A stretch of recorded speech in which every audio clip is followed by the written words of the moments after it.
राधे राधे दोस्तों। आज हम आपको एक राजकुमार और उसके मित्र की एक अनोखी कहानी सुनाएंगे। इस कथा में जानेंगे कि क्यों राजकुमार के मित्र ने उसकी आंखें निकाल ली।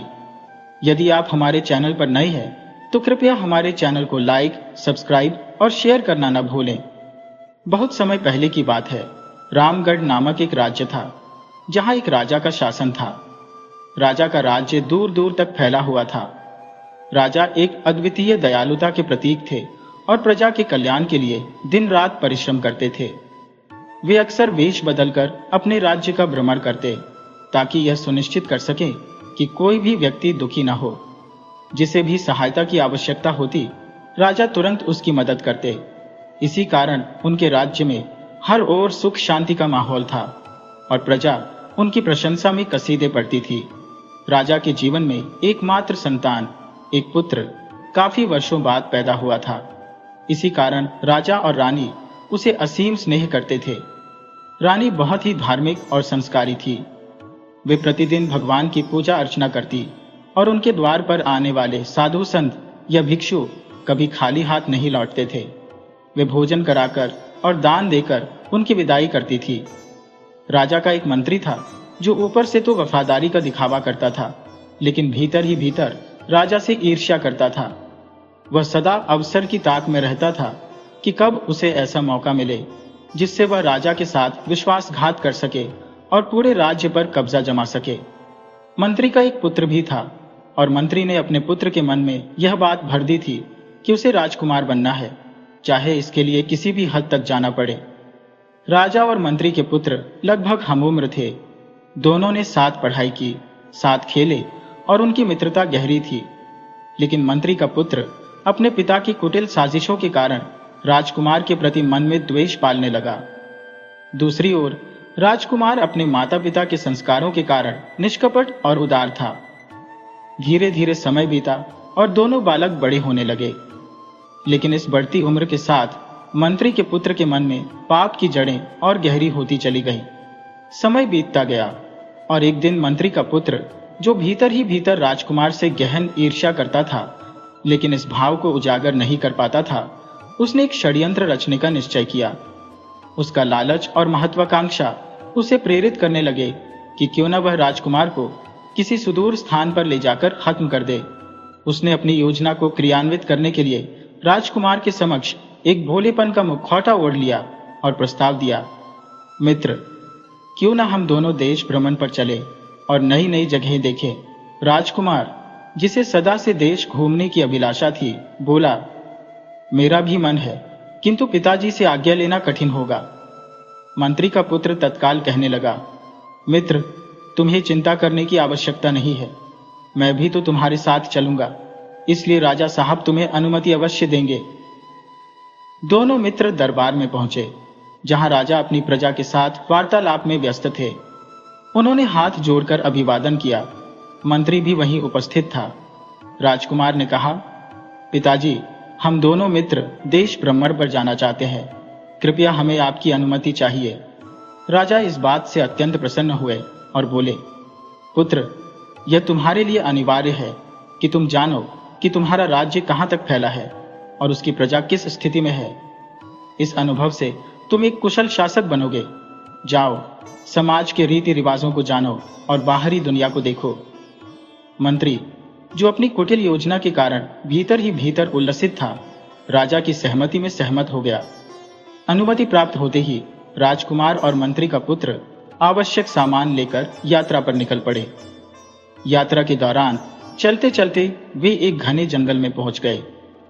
यह स्थान निर्जन था और दूर दूर तक कोई गांव दिखाई नहीं दे रहा था। राजकुमार ने कहा, मित्र, हम काफी थक चुके हैं, क्यों न आज यहीं डेरा डाल लें। उन्होंने एक विशाल घने पेड़ की छाया में रात्र बिताने का निश्चय किया। अगले दिन सुबह होते ही वे पुनः अपनी यात्रा पर निकल पड़े। किंतु राजकुमार अपनी सहजता और मासूमियत के कारण मंत्री के पुत्र की गुप्त योजना से अनभिज्ञ था। वह उस पर आंख मूंद कर विश्वास करता था। यात्रा करते करते वे एक गांव पहुंचे। भूख और प्यास से व्याकुल राजकुमार ने अपने मित्र से कहा, ये कुछ सिक्के लो और भोजन का प्रबंध करो।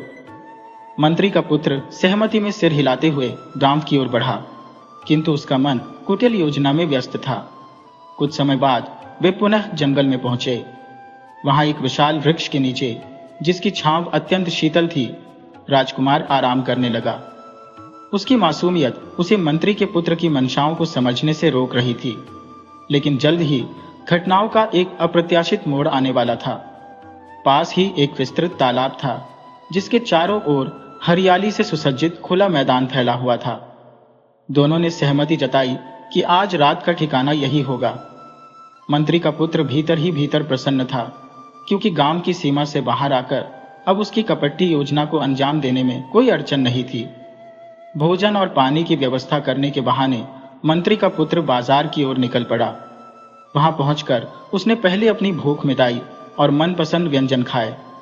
उसने राजकुमार के लिए भी थोड़ा सत्तू और कुछ सामान खरीद लिया। जब वह वापस लौटा तो राजकुमार उसे देखकर उत्साहित हो गया। उसकी भूख और थकावट उसके चेहरे पर साफ झलक रही थी। राजकुमार ने मित्र से कहा, मित्र, क्या कुछ खाने के लिए लाए हो? मंत्री का पुत्र बनावटी उदासी के साथ बोला। मित्र, यहाँ खाने का सामान मिलना बहुत कठिन है। मैं जितना संभव हो सका यही लेकर आया हूं। राजकुमार ने मुस्कुराते हुए उत्तर दिया।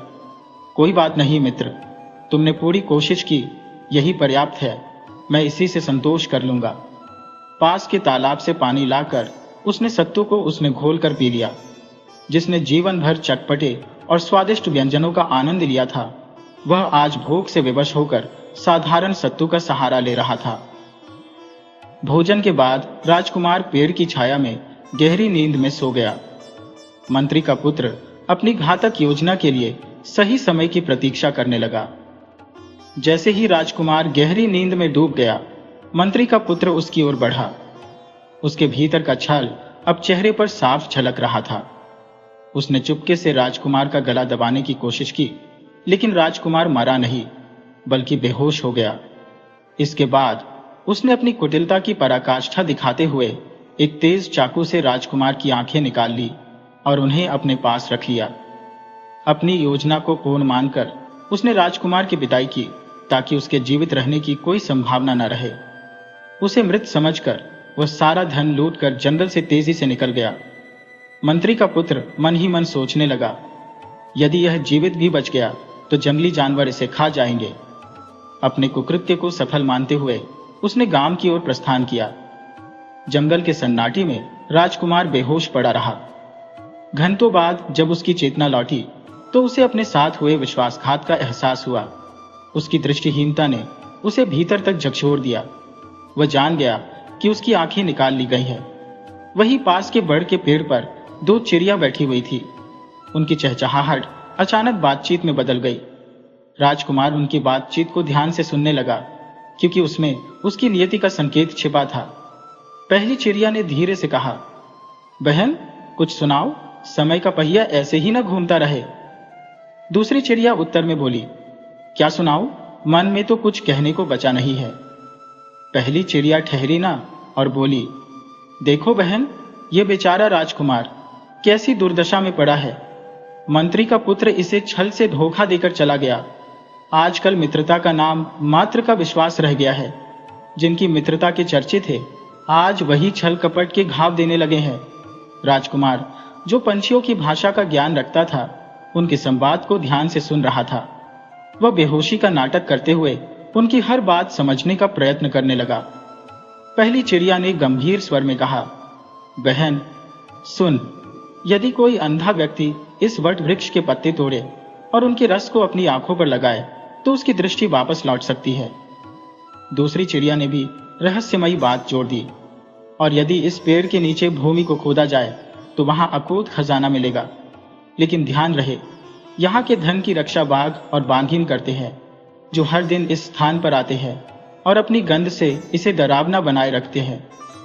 पहली ने बात आगे बढ़ाई, इस पेड़ पर एक सुनहरी चिड़िया भी आती है। वह ऐसा मधुर गीत गाती है कि कानों में मिश्री घुल जाए। यदि कोई उस चिड़िया को मारकर भूनकर खा ले तो उसका शरीर असाधारण शक्ति से भर जाएगा। उसकी ताकत ऐसी हो जाएगी जैसे पत्थर में भी जान आ जाए। राजकुमार, जो इन गुप्त बातों को सुन रहा था, भीतर ही भीतर चौंक गया। उसने साहस जुटाया और धीरे धीरे पेड़ के पास पहुंचा। उसने अनुभव के सहारे पेड़ के तने को महसूस किया और ऊपर चढ़ने लगा।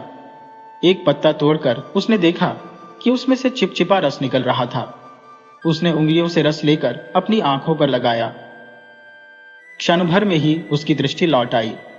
प्रकाश का स्पर्श पाकर वह आनंद से भर गया। उसकी आंखों में चमक लौट आई और हृदय कृतज्ञता से भर गया। अब वह सुनहरी चिड़िया के इंतजार में पेड़ पर बैठा रहा। चिड़िया आई, गाना गाया और उड़ गई। अगले दिन उसने चिड़िया को पकड़ लिया और उसे मारकर भूनकर खा गया। उसके शरीर में अप्रत्याशित बल आ गया। वर्षों की भूख और थकान मानो पल भर में मिट गई। अब वह जमीन खोदने के लिए तत्पर हो गया जहां चिड़िया ने खजाने की बात कही थी। उसने सोचा, जब बाकी बातें सत्य निकली तो यह भी झूठ ही नहीं हो सकती। राजकुमार बुद्धिमान था, लेकिन यारी दोस्ती में धोखे का स्वाद छक चुका था।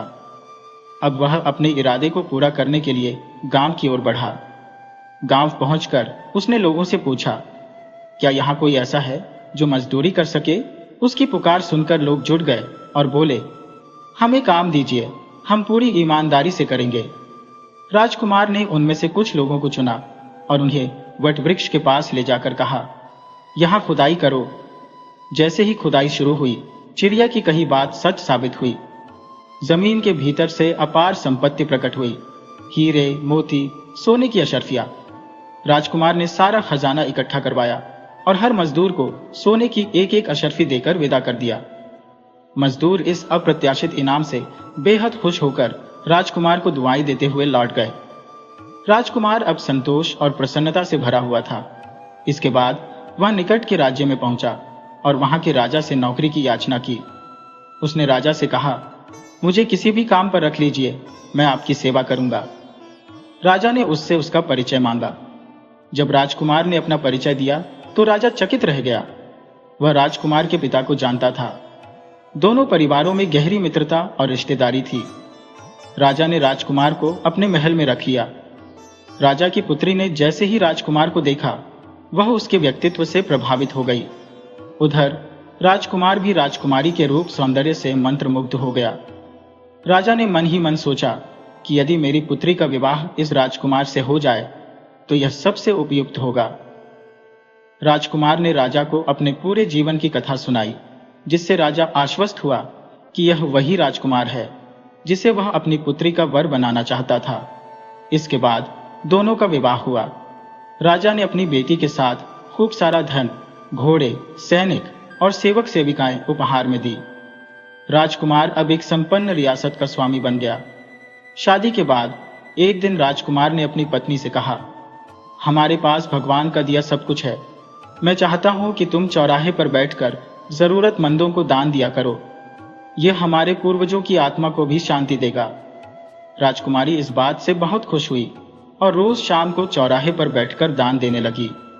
राजकुमार को पता था कि मंत्री का लालची पुत्र एक दिन यहां से अवश्य गुजरेगा। वह इसी प्रतीक्षा में था कि उससे हिसाब किताब चुकता कर सके। आखिरकार एक दिन ऐसा अवसर आया। मंत्री का पुत्र, जो राजकुमार का पूर्व मित्र था, भूख प्यास से बेहाल होकर उसी के पास आया। उसने राजकुमार के चरणों में झुकते हुए कहा, मैं कई दिनों से भूखा हूं, कृपया मुझे कुछ दान दे दीजिए। राजकुमार ने उसे देखते ही पहचान लिया। ये वही व्यक्ति था जिसने उसे धोखा देकर मृत्यु के मुख में छोड़ दिया था। मंत्री का पुत्र अब तक अपनी सारी धन दौलत गंवा चुका था और जीवन की दुश्वारियों से घिरा हुआ था। उसने सुन रखा था कि उस राज्य की राजकुमारी हर किसी की सहायता करती है और मनचाही इच्छाएं पूरी करती है। यह सुनकर वह वहां पहुंचा, लेकिन उसे यह ज्ञात नहीं था कि वही राजकुमारी अब राजकुमार की पत्नी है। राजकुमार ने अपने मित्र के छल का बदला लेने के लिए अपनी चालें सोच रखी थी। उसने अपने मित्र के पास जाकर अनजान बनने का नाटक किया और कहा, मित्र, इतने समय से तुम कहाँ थे? मैंने तुम्हें हर जगह ढूंढा, लेकिन तुम कहीं नहीं मिले। मंत्री का पुत्र राजकुमार की बातों से संशय में पड़ गया। उसने सोचा कि राजकुमार ने उसे पहचान लिया है और अब उसे सजा देगा। कुछ दिनों तक राजकुमार ने अपने मित्र को दया और अपनापन दिखाया, लेकिन मंत्री का पुत्र भीतर ही भीतर डर और अपराध बोध से भर गया। अंततः वह राजकुमार के पैरों पर गिरकर रोने लगा और बोला, मुझे क्षमा कर दीजिए, मुझसे बहुत बड़ी गलती हो गई। राजकुमार ने उसे उठाया और कहा, तुम्हारी गलती ने ही मुझे इस मुकाम तक पहुंचाया है। तुम्हारी वजह से मैं आज राजा बन पाया हूं, लेकिन मुझे तुम्हारे साथ हुई सारी घटनाएं याद है। फिर राजकुमार ने उसे उन दो पक्षियों की कहानी सुनाई जिनकी बातें सुनकर उसका जीवन बदल गया था। उसने कहा, जब तुमने मुझे मरने के लिए जंगल में छोड़ा तब मैं बेहोश पड़ा था। वही दो चिड़िया आपस में बातें कर रही थी। उन्होंने कहा कि इस पेड़ का पत्ता जिसके दूध को आंखों में लगाया जाए दृष्टि को अद्वितीय बना देता है। वही दूसरी चिड़िया ने बताया कि यह पेड़ धन और सौभाग्य का स्रोत है। मंत्री का पुत्र यह सुनकर चकित रह गया।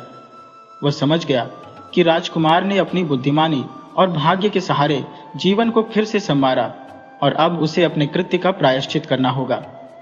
मैंने 2 दिनों तक प्रतीक्षा की। सोनारी चिड़िया ने गाना गाया और मैंने उसे पकड़कर खा लिया। इसके फलस्वरूप मेरी ताकत अभूतपूर्व हो गई और मेरा शरीर वज्र के समान सुदृढ़ हो गया। फिर तीसरी बात, चिड़िया ने बताया कि उस पेड़ के नीचे प्रचुर मात्रा में धन दबा हुआ है। इसके बाद मैं गांव गया और वहां से कुछ मजदूरों को लेकर खुदाई करवाई। उस खुदाई में मुझे अत्यधिक संपदा और विलासिता प्राप्त हुई। तब मैंने मंत्री के पुत्र से पूछा, अब तुम अपनी यह दशा कैसे पहुंचे? मंत्री का पुत्र राजकुमार की ओर देखने लगा। घबराहट उसके चेहरे पर स्पष्ट थी। उसने अपनी बात छिपाने की कोशिश करते हुए कहा, मित्र, जब लोग तुम्हें मारने आए थे तब मैंने यह देख लिया, लेकिन डर के कारण वहां से भाग गया। उसने यह सोचा कि राजकुमार को सच्चाई का पता नहीं है और वह सहानुभूति बटोरने का प्रयास कर रहा था। राजकुमार ने मन ही मन उसकी धूर्तता पर मुस्कुराते हुए कहा, अच्छा, तो अब तुम मेरे पास रहो, जब तक मन करे यही रहो। लेकिन मंत्री के पुत्र के भीतर लालच जन्म ले चुका था। उसने कहा, राजकुमार, मैंने तुम्हारे साथ जो कुछ किया वह बहुत बुरा था। कोई डाकू नहीं आए थे। मैंने ही तुम्हें मारने की कोशिश की थी। तुम्हारी आंखें भी मैंने निकाल ली थी। राजकुमार केवल यह सच्चाई उसके मुंह से सुनना चाहता था। उसने सहजता से उत्तर दिया, तो इसका एक ही उपाय है। मैं भी तुम्हारी आंखें निकालूंगा और तुम्हें उस पेड़ के पास छोड़ दूंगा ताकि तुम भी मेरी तरह समृद्ध बन सको। मंत्री का पुत्र, जो अब अपने लालच और अपराध बोध में फंसा हुआ था, सहमत हो गया। राजकुमार ने अपने सैनिकों को बुलाया। मंत्री के पुत्र को जंगल ले जाया गया। वहां उसकी आंखें निकाली गई और उसे वहीं छोड़ दिया गया। अब वह असहाय और बेबस हो चुका था। उसने भगवान से मदद की गुहार लगाई, लेकिन उसकी करनी ने उसे इस हाल तक पहुंचाया था। शाम को जब शिकार पर निकली बाघिन ने उसे देखा तो उसे मारकर खा गई। इस घटना के बाद राजकुमार महल में लौट आया। राजकुमारी ने उससे पूछा, महाराज, आपके मित्र कहाँ हैं? राजकुमार ने पूरी कहानी सुनाई। ये सुनकर राजकुमारी ने कहा, आपने जो किया वह न्यायपूर्ण था। इसके बाद राजकुमार ने कहा, मुझे अपने माता पिता की याद आ रही है। अब समय आ गया है कि मैं अपने राज्य की जिम्मेदारी संभालूं और उनकी सेवा करूं। राजकुमारी के पिता ने सहर्ष उन्हें अनुमति दी और वे अपने राज्य की ओर प्रस्थान कर गए। जब राजकुमार अपनी पत्नी को लेकर अपने राज्य वापस आया तो उसने देखा कि वहां मंत्री ने राजा को बंदी बनाकर कारागार में डाल रखा था। परिस्थितियां अत्यंत विषम थी, लेकिन जैसे ही राजकुमार ने महल में कदम रखा, मंत्री ने तीव्रता से पूछा, मेरा पुत्र कहाँ है? राजकुमार ने शांत स्वर में उत्तर दिया, पहले मेरे माता पिता को मुक्त करो, तभी मैं तुम्हारे पुत्र के विषय में कुछ कहूंगा। मंत्री को यह बात नागवार गुजरी, लेकिन विकल्पहीन होकर उसे राजकुमार की बात माननी पड़ी। इसके पश्चात राजकुमार ने कहा, तुम्हारा पुत्र अब इस संसार में नहीं है। उसका लोभ उसे विनाश की ओर ले गया। राजकुमार ने पूरी घटना विस्तार से सुनाई कि किस प्रकार मंत्री के पुत्र ने उसके साथ विश्वासघात किया, उसकी आंखें छीन ली और कैसे ईश्वर की कृपा से उसे न केवल अपनी आंखें वापस मिली बल्कि अनंत संपदा भी प्राप्त हुई। अंत में उसने कहा, तुम्हारा पुत्र उसी लालच में गया जहां मेरे साथ दुर्घटना हुई थी, लेकिन उसकी नियति ने उसे बाघ का शिकार बना दिया। यह सुनते ही मंत्री अपने पुत्र के लिए विलाप करने लगा। राजकुमार ने कहा, यह रही तुम्हारे पुत्र की अस्थियां। अब तुम उसका अंतिम संस्कार कर सकते हो। मंत्री ने दुख में अपना माथा पकड़ लिया और कहा, जिस पुत्र के लिए मैंने गद्दारी की वही अब इस दुनिया में नहीं है। मैं अब जीवित रहकर क्या करूंगा? राजा ने यह सुनकर आदेश दिया, मंत्री ने जो विश्वासघात किया है उसके लिए इसे कठोरतम दंड दिया जाना चाहिए। इसने जिस थाली में खाया उसी में छेद किया। राजकुमार ने बीच में हस्तक्षेप करते हुए कहा, नहीं, इसे मृत्यु दंड नहीं मिलेगा। इसके अपराध के लिए सबसे बड़ी सजा यही होगी कि इसे देश निकाला दिया जाए। ये अपने शेष जीवन में अपने पुत्र के कर्मों और अपनी गद्दारी का दंड हर क्षण भोगता रहेगा। इसे यह अनुभव होगा कि विश्वासघात का परिणाम क्या होता है। मंत्री को देश निकाला दे दिया गया। वह अपने पुत्र की स्मृति में भटकता रहा और उसके मानसिक संतुलन पर प्रतिकूल प्रभाव पड़ा। अंततः वह पागल हो गया और तिल तिल कर अपने जीवन के शेष दिन बिताने लगा। उधर राजकुमार और राजकुमारी अपने राज्य में सुख शांति से रहने लगे। राजा, जो अब वृद्ध हो चला था, ने अपने उत्तराधिकारी की घोषणा करते हुए कहा, मेरा राजकुमार हर प्रकार से योग्य है, अब से वह राजा होगा। राजकुमार को राजा घोषित कर दिया गया और उनका जीवन आनंद और संतोष से भर गया। उन्होंने अपने राज्य को समृद्धि और न्याय से परिपूर्ण किया। दोस्तों, ये कहानी हमें सिखाती है कि यदि आप किसी के साथ बुरा करते हैं तो परिणाम भी बुरा ही होता है। इसलिए सदा सत्य और धर्म का मार्ग अपनाएं। राधे राधे।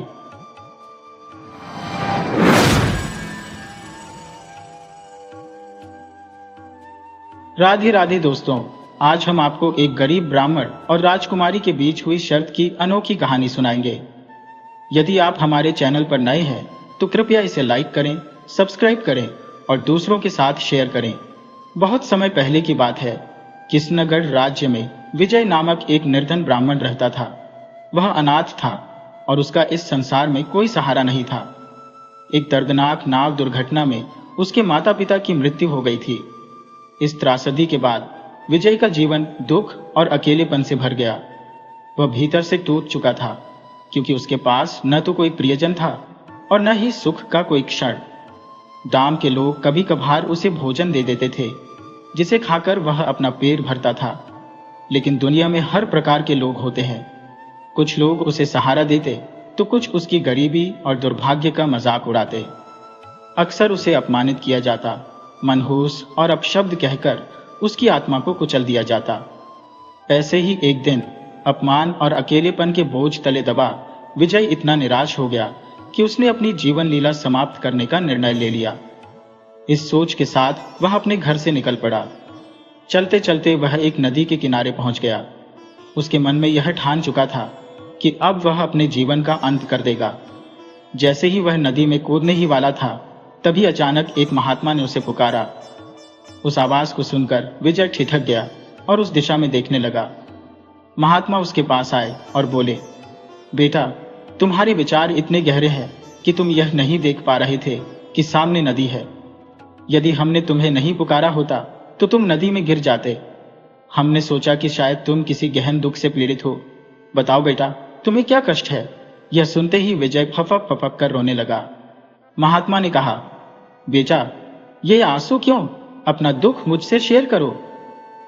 विजय ने अपने आंसुओं को रोकते हुए कहा, महात्मा जी, मेरा जीवन एक अंतहीन पीड़ा का कारावास बन गया है।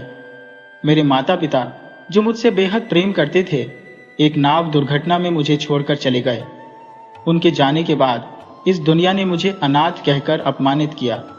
मैं इन तानों और उपेक्षाओं से थक गया हूं। आज मैंने अपनी इस पीड़ा का अंत करने का निश्चय किया था। तब महात्मा जी बोले, बेटा, आत्महत्या करना कायरता है। ईश्वर ने हमें यह जीवन यूं समाप्त करने के लिए नहीं, बल्कि महत्वपूर्ण कार्यों को संपन्न करने हेतु प्रदान किया है। विजय ने अपने आंसुओं को पोंछते हुए कहा, महात्मा जी, आपकी बात सही है, लेकिन मेरा संसार में कोई नहीं है। इसके उपरांत उसने महात्मा जी को अपनी समस्त दुखद आपबीती सुनाई। महात्मा जी ने विजय की बातों को गहराई से सुना। उन्होंने विजय का हाथ पकड़कर कहा, अपना हाथ दिखाओ। वे विजय की हथेली की रेखाओं को ध्यानपूर्वक देखने लगे। लंबे समय तक निरीक्षण करने के बाद महात्मा जी ने गंभीरता पूर्वक कहा, बेटा, तुम्हारे भाग्य में दीर्घायु जीवन लिखा है। तुम पूरे 100 वर्षों तक जियोगे, और यह भी कि तुम्हारा विवाह इस राज्य की राजकुमारी रत्नमाला से होगा। तुम उसके पति बनकर राज सुख का अनुभव करोगे। यह सुनकर विजय आश्चर्यचकित हो गया। वह बोला, महात्मा जी, आप मेरा मजाक क्यों उड़ा रहे हैं? भला कृष्णगढ़ की राजकुमारी रतनमाला मुझ जैसे निर्धन ब्राह्मण से विवाह क्यों करेगी? महात्मा जी ने मुस्कुराते हुए उत्तर दिया, मेरा हस्तरेखा का ज्ञान अचूक है। मैंने जो भी भविष्यवाणी की है वह सत्य सिद्ध हुई है। जो मैं कह रहा हूं वह समय आने पर अवश्य ही सत्य होगा। विजय ने कहा, महात्मा जी, आपने तो चमत्कारिक बात बता दी। कृपया मुझे मार्गदर्शन दीजिए कि मुझे क्या करना होगा। महात्मा जी बोले, बेटा, कल एकादशी है। उस दिन राजकुमारी रतनमाला से विवाह की बात करो, तुम्हें अवश्य ही सफलता मिलेगी।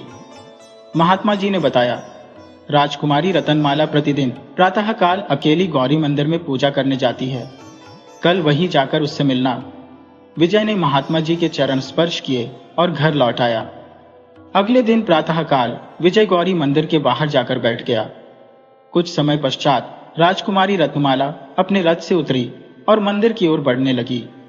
विजय ने हिम्मत जुटाकर उनके सामने आकर कहा, राजकुमारी जी, मैं आपसे कुछ कहना चाहता हूं।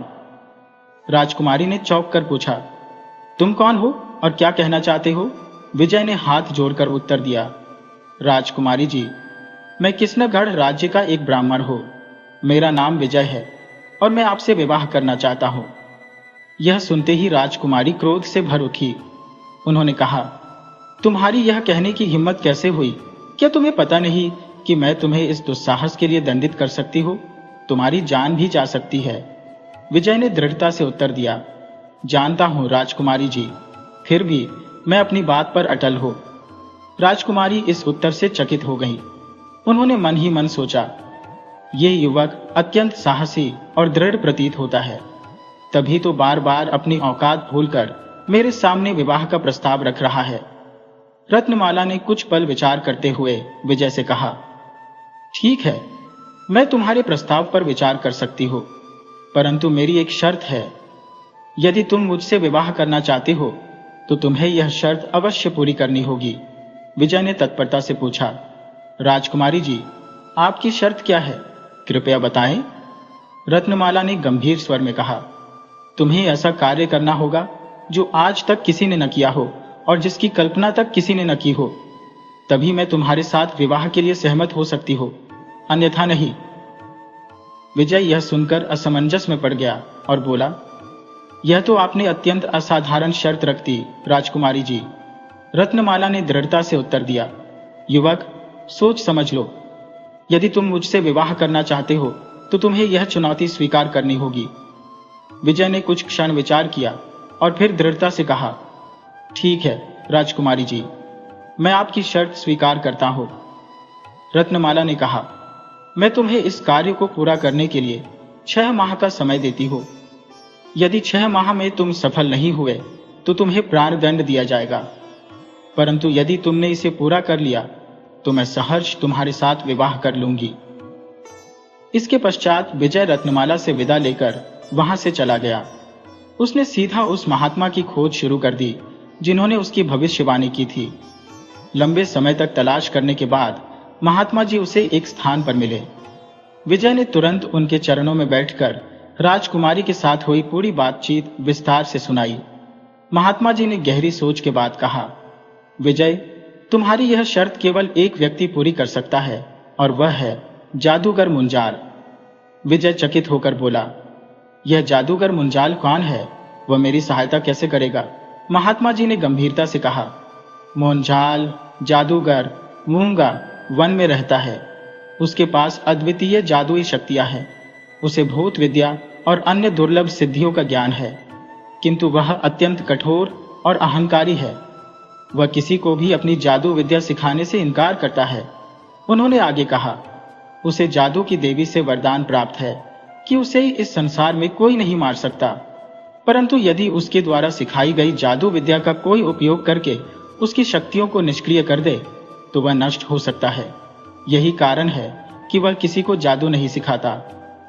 विजय यह सुनकर निराश होकर बोला, महात्मा जी, यदि वह इतना क्रूर है तो मुझे जादू कौन सिखाएगा? महात्मा जी ने सांत्वना देते हुए कहा। विजय, निराश मत हो। मुंजाल की पत्नी रमला अत्यंत करुणामयी है।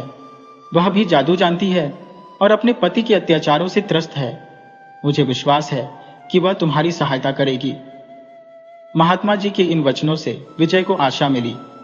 उसने महात्मा जी का आशीर्वाद लिया और मूंगा वन की ओर प्रस्थान किया। चलते चलते संध्या ढल चुकी थी। अंधकार में डूबे जंगल के भीतर विजय अपने साहस के साथ आगे बढ़ता गया। जब विजय घने जंगल में भटकते हुए भीतर तक चला गया तो उसकी दृष्टि एक भव्य और रहस्यमय भवन पर पड़ी। उस भवन के द्वार पर एक स्त्री निर्विकार मुद्रा में बैठी हुई प्रतीत हुई। विजय ने तुरंत अनुमान लगाया कि यह वही रमला है जिसे महात्मा जी ने मुंजाल जादूगर की पत्नी बताया था। कुछ क्षण तक विचार करने के बाद विजय साहस जुटाकर उस स्त्री के समीप गया और बोला, माँ, मेरा नाम विजय है। मैं दुष्ट जादूगर मुंजाल की खोज में यहाँ भटक रहा हूँ। क्या आप मुझे उसकी जानकारी दे सकती हैं? जैसे ही विजय ने उसे माँ कहकर संबोधित किया, उसकी ममता उमड़ पड़ी, क्योंकि किसी ने उसे पहली बार इस प्रकार पुकारा था। वह स्त्री स्नेह भरे स्वर में बोली, वत्स, तुम मुंजाल को क्यों खोज रहे हो? वह अत्यंत क्रूर और निर्दयी है। विजय ने अपना परिचय देते हुए राजकुमारी और उसकी विचित्र शर्त की संपूर्ण कथा विस्तार से सुनाई। रमला ने गहरी सांस भरते हुए कहा, बेटा विजय, यह भवन ही मुंजाल जादूगर का निवास है और मैं उसकी पत्नी रमला हूं। लेकिन मेरी चेतावनी सुन लो। यदि मेरे पति ने तुम्हें देख लिया तो वे तुम्हें जीवित नहीं छोड़ेंगे। जादू सीखने का तो सवाल ही नहीं उठता। विजय ने विनम्रता से उत्तर दिया, माँ, मुझे आपकी सहायता चाहिए। आप ही मेरी आखिरी उम्मीद है।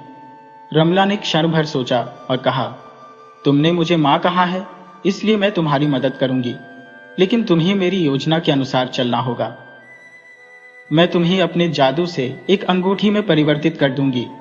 इस रूप में तुम भवन के भीतर रहकर मुंजाल के जादू को देख सकोगे और उसकी विद्या सीख सकोगे। विजय ने सहमति में सिर हिलाया। रमला ने अपने मंत्रों से विजय को अंगूठी में बदल दिया और उसे अपने साथ भवन के भीतर ले गई। अंगूठी के रूप में रहते हुए विजय ने छिपकर मुंजाल के जादुई कर्तव्यों को देखा और उसकी विद्या को आत्मसात किया। 5 महीने इसी प्रकार बीत गए। विजय अब जादू की समस्त विद्याओं में निपुण हो चुका था। एक दिन विजय ने रमला से कहा, माँ, अब मैं अपना कार्य पूरा कर चुका हूं। कृपया मुझे मेरे मूल स्वरूप में लौटा दें। रमला ने अपने मंत्रों से विजय को पुनः मनुष्य का रूप प्रदान किया। विजय ने उसके चरण स्पर्श किए और भावुक स्वर में कहा, माँ, आपने मुझे नया जीवन दिया है। मैं आपके इस उपकार को कभी नहीं भूलूंगा। रमला ने उसे आशीर्वाद देते हुए विदा किया। विजय वहां से निकलकर एक नगर में पहुंचा। उसने सोचा, अब मुझे अपनी जादू विद्या की परीक्षा लेनी चाहिए और कुछ धन भी अर्जित करना चाहिए। उसने अपने जादू से एक अद्भुत घोड़ा तैयार किया और उसे बेचने के लिए बाजार की ओर चल पड़ा। संयोगवश उसी समय मुंजाल जादूगर भी बाजार में घूम रहा था। उसकी नजर जैसे ही विजय और उसके घोड़े पर पड़ी, वह चौंक गया।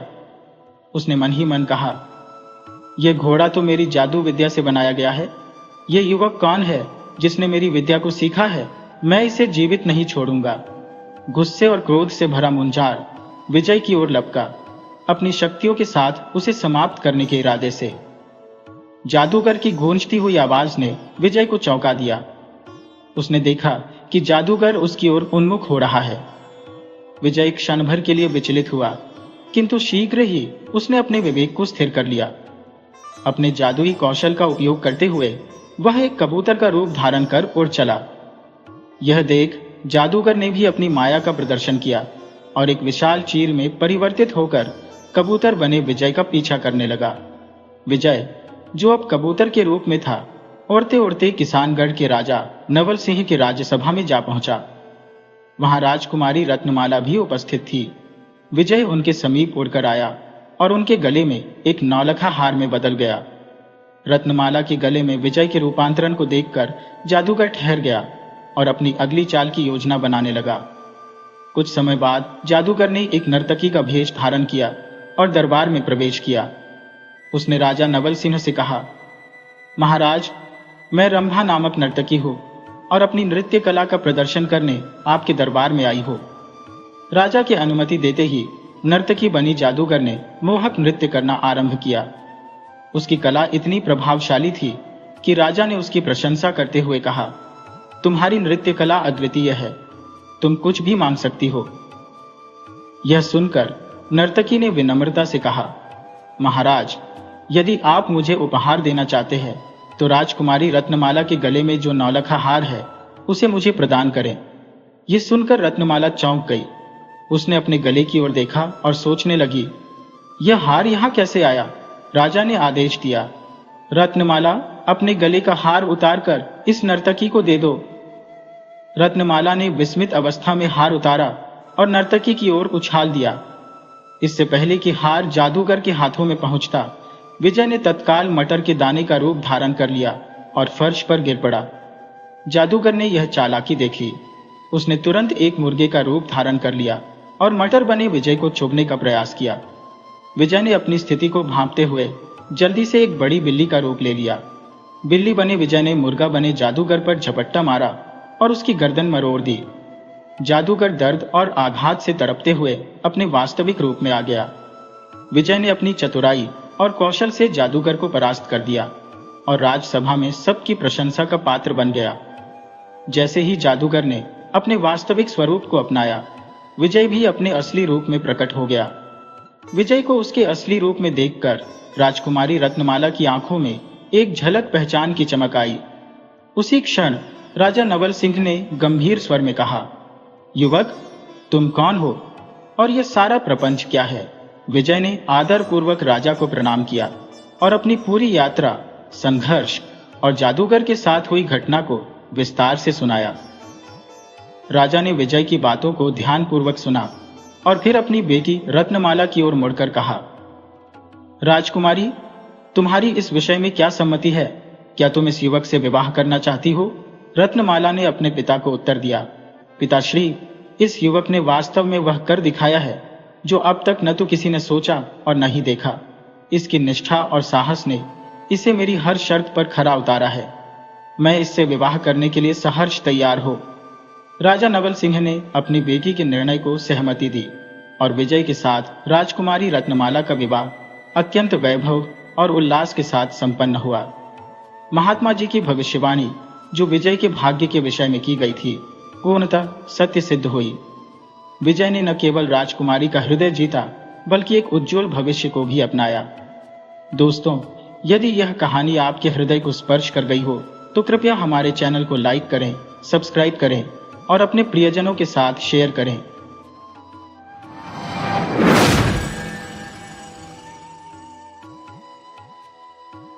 राधे राधे। दोस्तों, आज हम आपको एक ऐसी प्रेरणादायक कथा सुनाने जा रहे हैं जो यह सिद्ध करती है कि भाग्य के लिखे को कोई मिटा नहीं सकता। यदि आप हमारे चैनल पर नए हैं तो कृपया इसे लाइक, सब्सक्राइब और शेयर करना न भूलें। बहुत समय पहले की बात है। एक नगर था जिसका नाम था चंदन नगर। इस नगर का राजा चंदन सिंह था, जो अपनी अद्वितीय पराक्रम और शक्ति के लिए विख्यात था। उसका साम्राज्य बहुत दूर दूर तक विस्तृत था। राज्य में सुख समृद्धि की कोई कमी नहीं थी और प्रजा उसके न्यायप्रिय शासन से अत्यंत प्रसन्न रहती थी। राजा चंदन सिंह की ख्याति दूर दूर तक फैली हुई थी और वे अपने समय के सबसे प्रतिष्ठित शासकों में से एक माने जाते थे। एक दिन नगर में एक विख्यात ज्योतिषी पधारे। उनका नाम भद्रशील था। भद्रशील अपने अचूक भविष्यवाणी कौशल के लिए प्रसिद्ध थे। वे किसी के भी भाग्य को बड़े सटीकता से पढ़ने की क्षमता रखते थे। नगर के बाहर एक छोटी सी कुटिया में ठहरे हुए भद्रशील ने सोचा कि जब वे इस राज्य में आए हैं तो यहाँ के महान राजा चंदन सिंह से मिलकर जाना चाहिए। यह सोचकर भद्रशील राजा से मिलने राजमहल की ओर चल पड़े। उनकी ख्याति के कारण उन्हें राजा से मिलने में कोई कठिनाई नहीं हुई। जैसे ही वे राज दरबार पहुंचे, राजा ने उनका आत्मीयता से स्वागत किया। भविष्यवाणी के पश्चात राजा ने भद्रशील को कुछ कीमती हीरे जवाहरात भेंट करने चाहे, लेकिन ज्योतिषी ने विनम्रता से इसे ठुकरा दिया। उन्होंने कहा, महाराज, मैं इन रत्नों का क्या करूंगा? मनुष्य को उसकी किस्मत से ही संपत्ति और मान सम्मान मिलता है। आपकी दी हुई दौलत मुझे धनी नहीं बना सकती। मेरे भाग्य में जो लिखा है वही होगा। राजा को ज्योतिषी की यह बात समझ नहीं आई। उन्होंने पूछा, गुरुदेव, आप ये कहना चाहते हैं कि मनुष्य अपनी मेहनत और किस्मत से ही गरीब या अमीर बनता है? क्या राजा भी किसी को अमीर नहीं बना सकता? ज्योतिषी ने शांत भाव से उत्तर दिया, राजन, कोई भी व्यक्ति अपनी तकदीर और परिश्रम के मेल से ही अपनी स्थिति को बदल सकता है। यदि किसी के भाग्य में निर्धनता लिखी है तो राजा की दी हुई संपत्ति भी उसके हाथ से फिसल जाएगी। यह सुनकर राजा को क्रोध आ गया। अपने सामर्थ्य और शक्ति पर गर्व करने वाले चंदन सिंह ने कहा, गुरुदेव, आप किसी व्यक्ति का भाग्य बताएं और मैं उसे बदल कर दिखाऊंगा। ज्योतिषी ने मुस्कुराते हुए कहा, अवश्य महाराज, आप किसी भी व्यक्ति को बुलवाएं, मैं उसके भविष्य और भाग्य को पढ़कर आपको बताऊंगा। इस प्रकार भाग्य और मनुष्य की शक्ति पर एक गहन संवाद शुरू हुआ, जो राजा चंदन सिंह को यह सिखाने वाला था कि तकदीर और परिश्रम का मेल ही सच्ची संपन्नता का द्वार खोलता है। राजा चंदन सिंह ने अपने मंत्री को गुप्त रूप से कुछ निर्देश दिया, जिसके थोड़े समय पश्चात एक सजा धजा युवक दरबार में प्रस्तुत किया गया। भद्र सिंह ने उस युवक को बड़े गौर से देखा, उसकी ललाट पर दृष्टि डाली और उसके हाथ की रेखाओं का निरीक्षण किया। उन्होंने गंभीर स्वर में कहा, यह व्यक्ति निर्धनता में जन्मा है और सदा इसी अवस्था में रहेगा। इसे पेड़ों और खेतों के बीच साधारण जीवन व्यतीत करने का अभ्यस्त बनाया गया है और इसका भाग्य इसी पर टिका हुआ है। राजा चंदन सिंह यह सुनकर अचंभित हो गए। उन्होंने विस्मित होते हुए कहा, गुरुदेव, आप सटीक कह रहे हैं। यह व्यक्ति राजसी वस्त्र धारण किए हुए भले ही प्रतीत होता हो, किंतु यह न तो किसी महल का राजकुमार है और न ही कोई उच्च पदाधिकारी। यह हमारे महल के बागीचे का माली है, जिसका नाम दयाल है। परंतु गुरुदेव, मैं यह प्रण लेता हूं कि 1 वर्ष के भीतर मैं इसे धनवान बना दूंगा। यह सदैव निर्धन नहीं रह सकता। राजा के गर्व से भरे शब्द सुनकर भद्र सिंह ने शांतचित्त होकर कहा, राजन, यदि आप अपने प्रयास से किसी का भाग्य बदल सकते हैं तो अवश्य करिए। अब मुझे विदा दें। ये कहकर भद्र सिंह चंदन नगर से प्रस्थान कर गए। अगले ही दिन राजा ने दयाल माली को बुलाया और उसे एक पत्र सौंपा। साथ ही यात्रा हेतु धनराशि प्रदान करते हुए कहा, तुम इस पत्र को राज्य की सीमा से 100 कोस दूर मेरे परम मित्र राजा भानु प्रताप को देकर आओ। यह सुनते ही दयाल का चेहरा मुरझा गया। वह पत्र लेकर अपनी कुटिया में लौटा और सोचने लगा, यहां पेड़ों की देखभाल और आराम करने में दिन कट जाता है। अब इतनी दूर की यात्रा कैसे करूंगा? किंतु राजा की आज्ञा का पालन करना आवश्यक था। अगली सुबह सूरज की पहली किरण के साथ दयाल यात्रा पर निकल पड़ा। 2 गांव की दूरी तय करने के बाद वह थकान से चूर हो गया। तेज धूप के कारण भूख और प्यास ने उसे व्याकुल कर दिया। एक गांव के बाजार से भोजन लेकर वह एक पेड़ के नीचे बैठकर खाने लगा। तभी उसका मित्र कीकम, जो खेती बाड़ी करता था, वहां से गुजरा। दयाल ने कीकम को अपनी समस्या बताई। कीकम हंसते हुए बोला, इसमें परेशानी की क्या बात है? राजा के काम से जाओगे तो तुम्हारी खूब आवभगत होगी। यदि मैं तुम्हारी जगह होता तो खुशी खुशी चला जाता। कीकम के उत्साहपूर्ण शब्दों से दयाल के चेहरे पर चमक लौट आई। दयाल बोला, भाई, अगर तुम मेरी जगह जाना चाहते हो तो यह पत्र और धन ले जाओ। कीकम ने यह प्रस्ताव सहर्ष स्वीकार किया और पत्र लेकर प्रसन्न मन से निकल पड़ा। कीकम ने 2 दिनों के भीतर बाली नगर पहुंचकर राजा भानु प्रताप के महल की देहरी पर दस्तक दी। सूचना पाते ही दरबारियों ने उसका आदर पूर्वक स्वागत किया। भानु प्रताप ने अपने मित्र चंदन सिंह का पत्र पढ़ा और कीकम की भव्य आवभगत की। महल में उसे मान सम्मान के साथ भोज दिया गया और दरबार में प्रतिष्ठित मंत्रियों के बीच बैठने का अवसर प्रदान किया गया। जब कीकम ने राजा भानु प्रताप को राजा चंदन सिंह का पत्र सौंपा तो भानु प्रताप ने उसे खोलकर पढ़ने के लिए अपने मंत्री को दे दिया। पत्र में लिखा था, प्रिय मित्र, यह युवक अत्यंत कर्मठ और योग्य है। कृपया इसे अपने राज्य में 400 एकड़ भूमि प्रदान करें और इसे उसका स्वामी घोषित करें। यह मेरे पुत्र के समान है। यदि तुम चाहो तो अपनी पुत्री का विवाह भी इससे कर सकते हो। जब यह वापस आएगा तो मैं इसे अपने राज्य में 5 गांवों का स्वामित्व प्रदान कर दूंगा। राजा भानु प्रताप ने पत्र पढ़ते ही समझा कि यह वास्तव में एक विशेष और योग्य व्यक्ति है, जिसे उनके मित्र राजा चंदन सिंह ने भेजा है। भानु प्रताप ने अपनी पत्नी और पुत्री से परामर्श किया और अपनी पुत्री का विवाह कीकम से संपन्न कर दिया। विवाह के कुछ दिनों बाद जब कीकम अपने नगर लौटने लगा तो राजा भानु प्रताप ने उसे रत्नों, स्वर्ण, घोड़ों और अन्य बहुमूल्य वस्तुओं से सुसज्जित करके विदा किया। उधर असली दयाल अपनी कुटिया में थका हारा लौटा और 2 दिन तक गहरी नींद में सोया।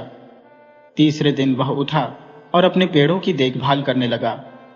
सुबह जब राजा चंदन सिंह बाग में भ्रमण कर रहे थे तो उन्होंने दयाल से पत्र की प्रगति के बारे में पूछा। दयाल ने भयभीत स्वर में सारी सच्चाई बयां कर दी। राजा को क्रोध आया और साथ ही उन्हें ज्योतिषी की भविष्यवाणी की सत्यता भी स्मरण हो आई। लेकिन राजा ने ठान लिया कि वे हार नहीं मानेंगे और दयाल को धनवान बनाकर ही रहेंगे। कुछ दिनों बाद दयाल ने सोचा कि राजा का गुस्सा शांत करने के लिए कुछ करना चाहिए, अन्यथा वे उसे नौकरी से हटा देंगे। यह सोचकर वह तरबूज के खेत में गया और वहां से सबसे बड़े बड़े तरबूज तोड़कर राजा के पास ले आया। दयाल बोला, महाराज, इस बार की फसल बहुत उम्दा हुई है। देखिए कितने विशाल और सुंदर तरबूज है। राजा ने दयाल की भेंट देखकर संतोष प्रकट किया और तुरंत अपने मंत्री को एक संकेत दिया। मंत्री एक बड़े तरबूज को लेकर अंदर चला गया और उसे सावधानी पूर्वक काटकर अंदर हीरे जवाहरात भर दिए। फिर उसे उसी तरह जोड़कर वापस ले आया। राजा ने दयाल से कहा, तुमने हमें बहुत प्रसन्न किया है। आज हम तुम्हें इस तरबूज को इनाम स्वरूप भेंट करते हैं। दयाल उस तरबूज को लेकर अपने घर लौट गया, लेकिन उसे यह नहीं पता था कि यह साधारण तरबूज नहीं, बल्कि उसके भीतर उसकी किस्मत छिपी हुई है। अब देखना यह है कि क्या दयाल राजा की इस योजना से वाकई धनवान बन पाता है या ज्योतिषी की भविष्यवाणी फिर से सही सिद्ध होती है। यह सुनकर दयाल के चेहरे पर मायूसी छा गई। वह सोचने लगा, राजा के पास इतनी समृद्धि और वैभव है और फिर भी उन्होंने मुझे इनाम में यह तरबूज दिया। क्या यह मजाक है? भारी मन से वह तरबूज लेकर अपने घर की ओर चल पड़ा। रास्ते में उसे उसका मित्र लौटन मिला। लौटन ने पूछा, क्यों भाई, ऐसे मुरझाए हुए चेहरे के साथ यह तरबूज लेकर कहां जा रहे हो? दयाल ने निराश स्वर में जवाब दिया, क्या बताऊं यार, आज राजा साहब मुझसे प्रसन्न हुए और इनाम में बस यह तरबूज थमा दिया। सोचता हो इसका मैं करूं तो क्या करूं, किससे खिलाऊं इतना बड़ा तरबूज? लौटन ने मुस्कुराते हुए कहा, भाई, इनाम तो इनाम होता है, इसे हल्के में मत लो। मुझे तो अगर ऐसा इनाम मिलता तो मेरे बच्चे खुशी से झूम उठते। दयाल ने उसकी बात पर सोचा और कहा, अगर ऐसा है तो यह तरबूज तू ही ले जा। लोचन ने खुशी खुशी तरबूज ले लिया और दयाल खाली हाथ अपनी कुटिया लौट आया। अगले दिन राजा ने देखा कि दयाल फिर उसी उदासी में डूबा हुआ है। उन्होंने उसे बुलाकर पूछा, क्या हुआ दयाल, क्या तरबूज का आनंद नहीं लिया? दयाल ने हिचकिचाते हुए सारी सच्चाई बयां कर दी कि उसने वह तरबूज अपने मित्र लोटन को दे दिया। यह सुनकर राजा को क्रोध आया, परंतु उन्होंने स्वयं को संयमित किया। अगले ही दिन दयाल ने देखा कि लौटन नए नवेले वस्त्र पहनकर एक बग्घी में सवार होकर कहीं जा रहा है। दयाल ने आश्चर्यचकित होकर उसका पीछा किया और जब उसे रोका तो पूछा, यह सब कैसे हुआ? तू इतना अमीर कैसे बन गया? लौटन ने मुस्कुराते हुए बताया, यार, वह तरबूज तो साधारण नहीं था, उसके अंदर हीरे जवाहरात भरे हुए थे। उसी से मेरी किस्मत बदल गई। यह सुनकर दयाल के होश उड़ गए। उसने सोचा, मैंने अपनी ही किस्मत अपने हाथों गंवा दी। इसी उधेड़बुन में वह अपने कुटिया लौट गया। कुछ दिनों बाद उसने एक भव्य बारात को गुजरते देखा। ढोल नगारों की गूंज के बीच उसने देखा कि राजा स्वयं दूल्हे के वेश में सजे हुए थे। दयाल ने राजा से जाकर सच्चाई जाननी चाहिए। उसने कहा, महाराज, यह सब कैसे हुआ? राजा ने मुस्कुराते हुए कहा, दयाल, यह सब तुम्हारे कर्म और भाग्य का खेल है। मैंने तुम्हें अमीर बनाने की बहुत कोशिश की, परंतु भाग्य के आगे कुछ नहीं चलता। यह सुनकर दयाल को अपनी गलती का एहसास हुआ। वह सोचने लगा, शायद मेहनत ही इंसान का असली भाग्य है। जब तक मैं स्वयं प्रयास नहीं करूंगा, मेरा नसीब नहीं बदलेगा। दोस्तों, इस कहानी का यही संदेश है, भाग्य को कोसने से कुछ नहीं मिलता। मेहनत से ही इंसान अपनी तकदीर को बदल सकता है। इसलिए सदैव कर्मशील रहे। राधे राधे।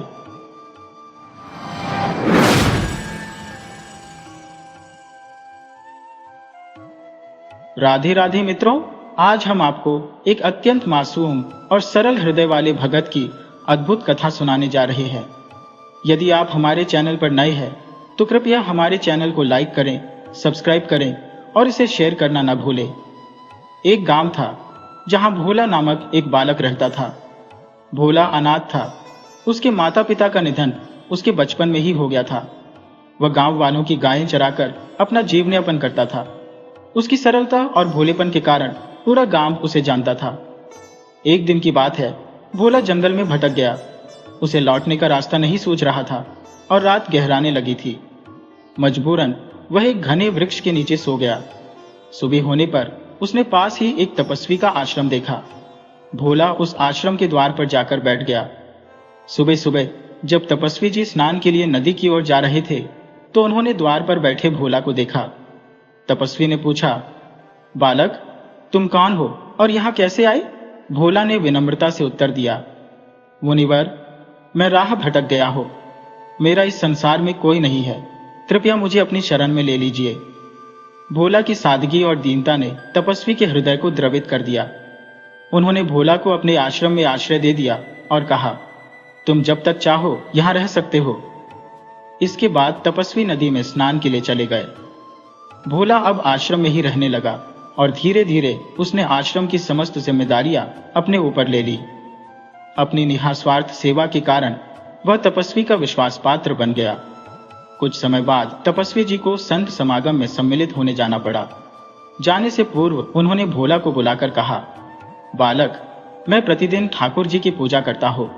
मेरे समागम में जाने के पश्चात यहाँ उनकी पूजा का कार्य कौन करेगा? मैंने बहुत विचार किया और तुम्हें इस कार्य के लिए चुना है। तपस्वी ने भोला को पूजा की विधियां विस्तार से समझाई और समागम के लिए प्रस्थान कर गए। अगले दिन भोला प्रातः काल उठा, स्नान आदि से निवृत्त हुआ और पूरी श्रद्धा से ठाकुर जी की पूजा में रत हो गया। पूजन कक्ष, जहां आज तक तपस्वी के सिवा कोई और प्रवेश नहीं कर सका था, आज भोला के लिए खुल गया। जैसे ही भोला ने कक्ष के पट खोले, उसके सम्मुख भगवान विष्णु की 6 फुट ऊंची सुनहरी पीतल से निर्मित प्रतिमा विराजमान थी। भोला के लिए यह दृश्य एक विलक्षण और पावन अवसर था। भोला ने अपनी पूजा आरंभ की। उसने वह प्रतिमा अपने कंधों पर उठा ली और उसे नदी तक ले गया। वहां उसने उसे सावधानी पूर्वक धोया, घिस घिस कर स्नान कराया और फिर उसे पूजन कक्ष में उसके स्थान पर स्थापित कर दिया। लेकिन अब समस्या थी कि ठाकुर जी के लिए वस्त्र कहां से लाए। भोला ने थोड़ी देर विचार किया और अपनी सादगी भरी बुद्धि से काम लेते हुए अपने गमछे को ठाकुर जी पर ओढ़ा दिया। इसके बाद भोग का समय आया। भोला ने अपने अंदाज से भोजन तैयार किया। उसने ठाकुर जी के लिए वही पकवान बनाए जो वह स्वयं खाता था। भोजन में 8 रोटियां, साग और खीर थी। भोला ने श्रद्धा पूर्वक ठाकुर जी के समक्ष भोजन रखा और हाथ जोड़कर प्रार्थना की, ठाकुर जी, भोजन कर लीजिए। लेकिन ठाकुर जी तो मौन थे। भोला ने बार बार विनती की। उसने लगभग 10 से 15 बार आग्रह किया, ठाकुर जी, भोजन कर लो। परंतु जैसा कि मूर्ति थी, कोई प्रतिक्रिया नहीं आई। तपस्वी की बात उसके स्मरण में गूंज उठी, यह ध्यान रखना कि ठाकुर जी भूखे न रहे। भोला अब असमंजस में था। उसने सोचा कि यदि गायें चराते समय वे भाग जाया करती थी तो वह उन्हें दांत टपट कर और डंडा दिखाकर वापस बुला लेता था। यहीं से उसकी कल्पना ने नया मोड़ लिया। उसने कक्ष के कोने में पड़े धान कूटने वाले मूसल को उठा लिया।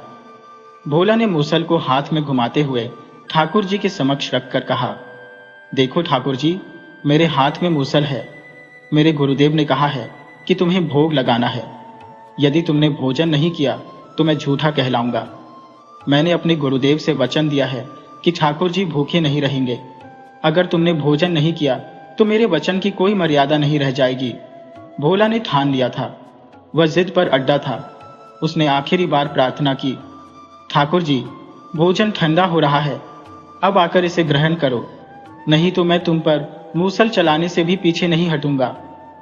उसकी अडिग निष्ठा, मासूमियत और प्रेम ने एक चमत्कार की आधारशिला रख दी।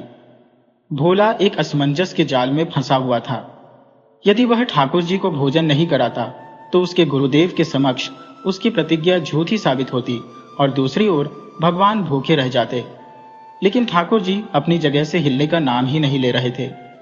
भोला ने हर संभव प्रयास किया, विनती की, धमकाया, परंतु परिणाम वही रहा। आखिरकार भोला ने कठोर निर्णय लिया।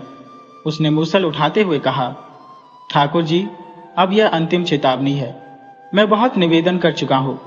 अगर तुमने अब भी भोजन नहीं किया तो जैसे मैं अपनी गायों को सीधा करता हूं वैसे ही तुम्हें भी सीधा कर दूंगा। अब और बर्दाश्त नहीं होगा। चुपचाप भोजन कर लो। जब इतनी धमकियों के बाद भी ठाकुर जी शांत रहे तो भोला ने मूसल को पूरे जोर से ठाकुर जी की प्रतिमा पर घुमाया। प्रतिमा से टकराने की आवाज इतनी गूंजदार थी कि उसका असर स्वर्ग तक पहुंच गया। वैकुंठ में बैठे भगवान विष्णु के दाहिने हाथ में चोट का आभास हुआ। उनके मुख से एक करुणा भरी आह निकल पड़ी। माता लक्ष्मी जो उनके चरणों में बैठी थी चौंक गईं। उन्होंने पूछा, स्वामी, यह करुण क्रंदन कैसा है? क्या हुआ? भगवान विष्णु ने कहा, प्रिय, आज मेरा एक भक्त मुझे पीट रहा है, देखो वहां। माता लक्ष्मी ने नीचे देखा तो पाया कि भोला मूसल लेकर बार बार भगवान की प्रतिमा पर प्रहार कर रहा था और साथ ही बोल रहा था, खाओगे या नहीं, खाओगे या नहीं? माता लक्ष्मी ने मुस्कुराते हुए कहा, स्वामी, देखिए तो सही उसके विश्वास और निश्चल भक्ति को। आपको आज उसे दर्शन देना ही होगा। भगवान विष्णु ने सहमति में सिर हिलाया और कहा, हां प्रिय, उसका हठ और समर्पण मुझे विवश कर रहा है। मैं अब उसे दर्शन देने जा रहा हूं। जैसे ही भोला थककर गिरने को हुआ, भगवान ने प्रकट होकर उसे संभाल लिया। उनके स्पर्श मात्र से भोला की सारी थकावट दूर हो गई। भोला ने देखा तो ठाकुर जी मुस्कुराते हुए सामने खड़े थे। उसकी आंखें भर आईं। भोला ने मुस्कुराते हुए कहा, ठाकुर जी, अगर पहले ही आ जाते तो इतनी मरम्मत क्यों होती? खैर, कोई बात नहीं, 2 रोटी ज्यादा खा लेना, जल्दी ठीक हो जाओगे। भगवान हंसते हुए भोजन के सामने बैठ गए और भोला से कहा, अब तुम भी बैठो, हम साथ साथ भोजन करेंगे। भोला ने कहा, नहीं ठाकुर जी, पहले आप खाओ फिर मैं खाऊंगा, नहीं तो गुरुदेव मुझे डांटेंगे। भगवान ने मुस्कुराकर कहा, हम गुरुदेव से कुछ नहीं कहेंगे, आ जाओ, नहीं तो मैं चला जाऊंगा। भोला घबरा गया। उसने कहा, नहीं ठाकुर जी, बड़ी मुश्किल से तो आपने भोजन स्वीकार किया है, चलिए मैं आपके साथ खाता हूं। दोनों ने मिलकर भोजन किया। भोजन के बाद भगवान बोले, भोला, तुम्हारा भोजन इतना स्वादिष्ट है कि हमें फिर से आना पड़ेगा। तुम्हारे गुरुदेव ने भी ऐसा भोजन हमें कभी नहीं कराया। भोला ने कहा, मुझे कुछ नहीं चाहिए ठाकुर जी, बस समय पर आ जाना। भगवान मुस्कुराए और अंतर्ध्यान हो गए। इस प्रकार भोला का हर दिन इसी भक्ति और सेवा में गुजरने लगा। आज तपस्वी आश्रम में लौटते ही अपने नियमित कर्म में लीन होकर स्नान करने के पश्चात सीधे पूजा कक्ष में प्रविष्ट हुए। उन्होंने तेज स्वर में भोला को पुकारते हुए कहा, भोला, ठाकुर जी को भोग लाने में विलंब क्यों हो रहा है? जल्दी करो। गुरुदेव के आदेश पर भोला तुरंत भोग लेकर उपस्थित हुआ।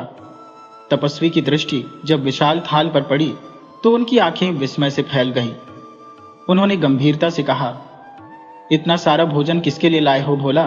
भोला ने विनम्रता से उत्तर दिया, गुरुदेव, ये सब ठाकुर जी के लिए है। तपस्वी ने चौंकते हुए कहा, भोला, क्या तेरा विवेक शिथिल हो गया है? मैंने तुझसे केवल तांबे की कटोरी में भोग लगाने को कहा था, जिसमें प्रतिदिन अर्पण करता हूं। भोला मुस्कुराते हुए बोला, गुरुदेव, जब से आपने पूजा का उत्तरदायित्व मुझे सौंपा है, तब से ठाकुर जी प्रतिदिन इतना ही भोजन ग्रहण करते हैं। तपस्वी का धैर्य टूट गया। उन्होंने क्रोध में आकर डांटते हुए कहा, तो अब तुम मुझे सिखाओगे कि ठाकुर जी को कितना भोजन चाहिए? अच्छा, आज तुम ही ठाकुर जी को खिलाओ और मैं देखता हूं कि यह प्रतिमा इतना भोजन कैसे स्वीकार करती है। भोला ने तपस्वी से निवेदन किया, गुरुदेव, कृपया आप बाहर किसी कोने से देखिए, ठाकुर जी भोजन कैसे ग्रहण करते हैं, यह अनुभव करें। तपस्वी ने सहमति जताई और कक्ष से बाहर जाकर छिपकर देखने लगे। भोला ने ठाकुर जी को बुलाते हुए कहा, ठाकुर जी, आपका भोजन तैयार है, पधारिए। तभी ठाकुर जी प्रकट हुए और भोजन करने लगे। तपस्वी ने अपनी छुपी हुई दृष्टि से देखा कि थाली का भोजन धीरे धीरे अदृश्य हो रहा था। यह दृश्य उनके मस्तिष्क को झकझोर गया। अचानक तपस्वी भावुक हो उठे और पुकारने लगे, भोला, मुझे भी ठाकुर जी के दर्शन कराओ। उनकी यह करुण पुकार बहुला के हृदय को छू गई। उसने हाथ जोड़कर ठाकुर जी से प्रार्थना की, हे प्रभु, मेरे गुरुदेव को भी अपने साक्षात दर्शन दीजिए। बहुला की सरल और निश्चल भावना से ठाकुर जी प्रसन्न हुए। उन्होंने उसी क्षण तपस्वी को अपने दिव्य रूप के दर्शन करा दिए। तपस्वी के नेत्र अश्रुपूर्ण हो गए और उन्होंने ठाकुर जी को नतमस्तक होकर प्रणाम किया। यह कथा हमें यह शिक्षा देती है कि भगवान केवल भाव के भूखे हैं। न तो वे धन, संपत्ति या भव्य भोग की कामना करते हैं और न ही कठोर तपस्या से वे वश में होते हैं। केवल निश्चल और निष्कपट भावना से उन्हें पुकारा जाए तो वे अवश्य प्रकट होते हैं। जहां तपस्वी तप में लीन थे, वहीं भोला की नादान भक्ति में जो निष्कपटता और प्रेम था, वही ठाकुर जी को आकर्षित कर गया। यही कारण है कि कहा जाता है, भगवान भावना के भूखे हैं।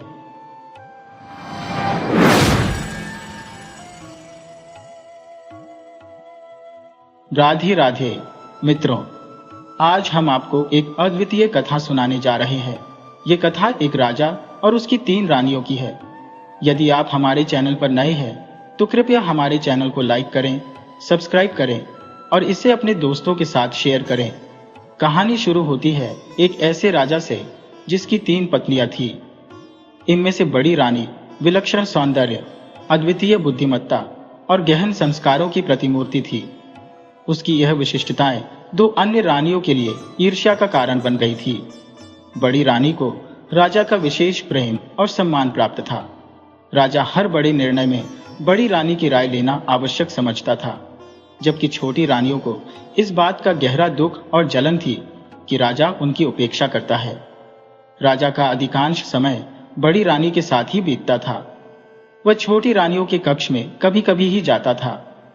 इस स्थिति ने छोटी रानियों के दिल में असंतोष और ईर्ष्या को और बढ़ा दिया। राजा का राज्य विस्तृत और समृद्ध था। उसके राज्य में सुख सुविधाओं की कोई कमी नहीं थी। धन धान्य से परिपूर्ण यह राज्य हर दृष्टि से खुशहाल था। लेकिन एक कमी राजा को हमेशा खलती थी, संतान का न होना। राजा ने पहली रानी से संतान न होने पर दूसरी शादी की और फिर तीसरी, परंतु तीनों रानियों से उसे संतान सुख प्राप्त नहीं हुआ। राजा को यह यकीन होने लगा कि शायद उसके भाग्य में वंश का विस्तार लिखा ही नहीं है। यद्यपि उसके पास अपार धन और वैभव था, परंतु संतान न होने की पीड़ा ने उसे भीतर से तोड़ रखा था। उसे यह भय सताने लगा कि बिना संतान के न केवल इस लोक में उसका जीवन अधूरा है, बल्कि परलोक में भी उसे कष्ट भोगना पड़ेगा। उस युग की मान्यता थी कि संतानहीन व्यक्ति को पापों का भागी बनना पड़ता है और उसे नरक के कष्ट सहने होते हैं। इस चिंता से व्यथित होकर राजा ने अपने राजपुरोहितों और विद्वानों से सलाह ली। राजपुरोहितों ने राजा को अनेक यज्ञ और अनुष्ठान करवाने का परामर्श दिया। राजा ने पूजा पाठ, दान पुण्य और विभिन्न कर्मकांड शुरू कर दिए। समय बीतने के साथ राजा वृद्धावस्था की ओर अग्रसर हो गया। रानियां भी इस चिंता में डूबी रहती थी कि किस प्रकार संतान प्राप्ति का मार्ग निकले, परंतु यह सब उनके नियंत्रण से परे था। आखिरकार राजा की यह व्यथा और बड़ा दुख उसकी सबसे प्रिय बड़ी रानी के हृदय में भी घर कर गया।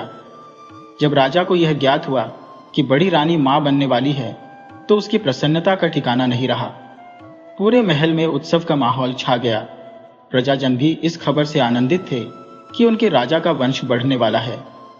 चारों ओर हर्षोल्लास की लहर दौड़ गई। लेकिन इस समाचार ने छोटी रानियों के हृदय में पहले से विद्यमान ईर्ष्या की आग को और अधिक भड़का दिया। वे बड़ी रानी से तो पहले ही जलन रखती थी, लेकिन अब उनके मन में द्वेष की भावना और भी गहरी हो गई। दोनों आपस में बातें करने लगी। अभी तो बड़ी रानी मां बनी भी नहीं है और राजा उनका इतना ध्यान रखते हैं। जब उनका बच्चा हो जाएगा तो राजा तो हमारी तरफ देखना भी पसंद नहीं करेंगे। अभी तो कभी कभार हमारे कक्ष में आ जाते हैं, लेकिन तब तो बड़ी रानी के इशारों पर ही नाचेंगे। ईर्ष्या और असुरक्षा से ग्रस्त छोटी रानियों ने मिलकर एक योजना बनाई। उन्होंने मछली रानी से कहा, दीदी, मेरे मन में एक तरकीब आई है। अगर तुम मेरा साथ दो तो हम बड़ी रानी से छुटकारा पा सकते हैं। मछली रानी, जो स्वयं भी बड़ी रानी से जलन रखती थी, तुरंत उनकी बातों में आ गई। छोटी रानी ने मछली रानी को अपनी योजना विस्तार से बताई। उनकी योजना थी कि राजपुरोहित को अपने पक्ष में करके राजा के कान भर दिए जाए ताकि राजा बड़ी रानी को महल से निकाल दे और फिर महल पर उनका आधिपत्य स्थापित हो सके। मछली रानी को यह विचार उचित लगा और वह इस षड्यंत्र में उनका साथ देने के लिए तैयार हो गई। उन्होंने मिलकर राजपुरोहित को महल में बुलाया। राजपुरोहित, जिनका राजा पर अत्यधिक प्रभाव था और जिनकी वाणी को सच माना जाता था, को अपने पक्ष में करने की कोशिश की। राजपुरोहित का काम हमेशा राजा को सही दिशा में सलाह देना और समस्याओं का समाधान निकालना होता था। जब राजपुरोहित महल में आए तो दोनों रानियों ने उनसे कहा, राजपुरोहित जी, बड़ी रानी मां बनने वाली है। हम चाहते हैं कि आप राजा को कुछ ऐसा कहें जिससे वे बड़ी रानी का परित्याग कर दें। लेकिन राजपुरोहित, जो धर्म और सत्यनिष्ठा के प्रति समर्पित थे, ये सुनकर कुपित हो गए। उन्होंने स्पष्ट शब्दों में कहा, रानी जी, यह कार्य मेरे धर्म के विरुद्ध है। मैं इस कृत्य में तुम्हारा साथ नहीं दूंगा। ये सुनकर दोनों रानियां निराश हो गईं, लेकिन उनके मन का विष कम नहीं हुआ। वे किसी भी तरह से बड़ी रानी से छुटकारा पाने के लिए आतुर थी। अब यह देखना होगा कि उनकी यह कुचेष्टा आगे क्या मोड़ लेती है। राजा के जीवन में वर्षों बाद आनंद का क्षण आया था। पूरी प्रजा इस समाचार से प्रसन्न चित्त थी कि उनके राजा का वंश बढ़ने वाला है, लेकिन इस सुखद माहौल में एक षड्यंत्र आकार ले रहा था। रानियों ने राजपुरोहित को अपने पक्ष में करने की योजना बनाई। जब राजपुरोहित को बुलाया गया, उन्होंने स्पष्ट शब्दों में कहा, रानी जी, मैं इस अनैतिक कार्य में आपकी सहायता नहीं कर सकता। अगर यह बात राजा को पता चली तो मुझे मृत्युदंड मिल सकता है। मेरी नौकरी तो जाएगी ही, मेरे परिवार का भी विनाश होगा। लेकिन जब रानियों ने लालच का दांव खेला और 1 लाख स्वर्ण मुद्राओं की पेशकश की तो राजपुरोहित की नैतिकता डगमगा गई। लालच ने उसकी निष्ठा पर भारी पड़कर उसे राजा के खिलाफ जाने को मजबूर कर दिया। रानियों ने उसे आश्वासन दिया, राजपुरोहित जी, इतनी संपत्ति के साथ आपको राजा की नौकरी की आवश्यकता ही नहीं रहेगी। आप किसी अन्य नगर में जाकर ऐशो आराम से जीवन बिता सकते हैं। राजपुरोहित उनकी साजिश में शामिल होने के लिए तैयार हो गया। अगले दिन दरबार लगा। दरबार में सभी मंत्री और सभासद उपस्थित थे। किसी विषय पर चर्चा चल रही थी, लेकिन राजपुरोहित असामान्य रूप से शांत थे। राजा ने उनकी ओर देखकर पूछा, राजपुरोहित जी, आप इतने उदास क्यों हैं? क्या बात है? राजपुरोहित ने गंभीर स्वर में कहा, महाराज, समस्या आपके परिवार से संबंधित है। राजा चौंक कर बोले, मेरे परिवार से? ऐसी क्या समस्या है? तुरंत बताओ। राजपुरोहित ने झूठी भविष्यवाणी का जाल बुनते हुए कहा, महाराज, बड़ी रानी मां बनने वाली है। यह तो आनंद की बात है, लेकिन मैंने ज्योतिषीय गणनाई की है और नक्षत्र यह संकेत देते हैं कि जैसे ही आपकी संतान का जन्म होगा, आप अपनी दृष्टि खो देंगे। राजा यह सुनकर स्तब्ध रह गए। वह सिंहासन से उठ खड़े हुए और बोले, यह तुम क्या कह रहे हो राजपुरोहित जी? क्या इसका कोई उपाय नहीं है? राजपुरोहित ने अपने षड्यंत्र को आगे बढ़ाते हुए कहा, महाराज, अगर आप बड़ी रानी का परित्याग कर दें तो यह समस्या टल सकती है। रानी के साथ साथ होने वाली संतान भी महल में नहीं रहेगी। इससे न केवल आपकी दृष्टि सुरक्षित रहेगी, बल्कि आपकी प्रतिष्ठा भी बनी रहेगी। राजा इस उलझन में पड़ गए। उनका हृदय पिता बनने के आनंद से भरा था, लेकिन यह भयावह भविष्यवाणी उनकी आत्मा को झकझोर रही थी। अब यह देखना शेष था कि राजा इस दुविधा का क्या समाधान निकालेंगे। राजा को राजपुरोहित की सलाह उचित जान पड़ी। वह रानी के पास गए और बोले, रानी जी, हमें एक पवित्र तीर्थ यात्रा पर प्रस्थान करना है। तुम भी हमारे साथ चलो। रानी अत्यंत प्रसन्न हुई और यात्रा के लिए सहर्ष तैयार हो गई। राजा रानी को लेकर तीर्थ यात्रा पर निकल पड़े। यात्रा के मार्ग में एक सघन और भयावह वन था। चलते चलते जब राजा और रानी थकान से चूर हो गए तो उन्होंने एक विशाल वृक्ष के नीचे डेरा डालने का निश्चय किया। रानी अत्यधिक थकी हुई थी, विशेषकर गर्भवती होने के कारण, और शीघ्र ही गहरी निद्रा में लीन हो गईं। जब राजा ने देखा कि रानी सो चुकी है तो उसने एक पत्र लिखा और उसे रानी के समीप छोड़ दिया। इसके पश्चात राजा वहां से चुपचाप चला गया। जब रानी की नींद खुली तो उसने स्वयं को अकेला पाया। राजा और सैनिकों का कोई पता नहीं था। रानी अत्यंत चिंतित हो उठी और जोर जोर से पुकारने लगी, महाराज, महाराज, आप कहाँ हैं? जंगल में भटकते हुए उनकी दृष्टि एक कागज के टुकड़े पर पड़ी। रानी ने उस पत्र को उठाकर पढ़ा। उसमें लिखा था कि राजा ने उन्हें त्याग दिया है। ये पढ़ते ही रानी को सारा षड्यंत्र समझ में आ गया। अपने दुर्भाग्य पर विलाप करने के बजाय रानी ने आत्मबल का सहारा लिया। वह जंगल के भीतर उस दिशा में चलने लगी जहां से उन्हें कोई मार्ग दिख रहा था। लंबे समय तक भटकने के बाद रानी ने एक आश्रम देखा। आश्रम के बाहर एक महात्मा ध्यान में लीन थे। महात्मा ने रानी की स्थिति देखकर विस्मय और करुणा से पूछा, बेटी, तुम कौन हो और इस निर्जन वन में क्या कर रही हो? रानी ने रोते रोते अपनी आपबीती सुनाई। महात्मा जी ने सहानुभूति जताते हुए कहा, बेटी, ये आश्रम तुम्हारा है। जब तक चाहो यहां रहो और अपने संतान को जन्म दो। समय बीतता गया। प्रसव का समय आने पर रानी ने एक सुंदर और तेजस्वी पुत्र को जन्म दिया। महात्मा जी ने बालक का नाम विशाल रखा, यह कहते हुए ये बालक विलक्षण गुणों से परिपूर्ण होगा। महात्मा जी की दिव्य दृष्टि ने इस सत्य को भांप लिया था कि यह बालक कोई साधारण व्यक्ति नहीं, बल्कि एक राजा का उत्तराधिकारी है। विशाल आश्रम में अन्य बालकों के साथ शिक्षा ग्रहण करने लगा। समय अपनी गति से चलता रहा और वह दिन आने वाला था जब विशाल का भाग्य उसे उसके वास्तविक उद्देश्य की ओर ले जाएगा। उधर राजा ने रानी को त्याग कर अपना अधिकतर समय मछली रानी के साथ बिताना आरंभ कर दिया। मछली रानी ने अपनी मोहिनी चालों से राजा को पूरी तरह वश में कर लिया था।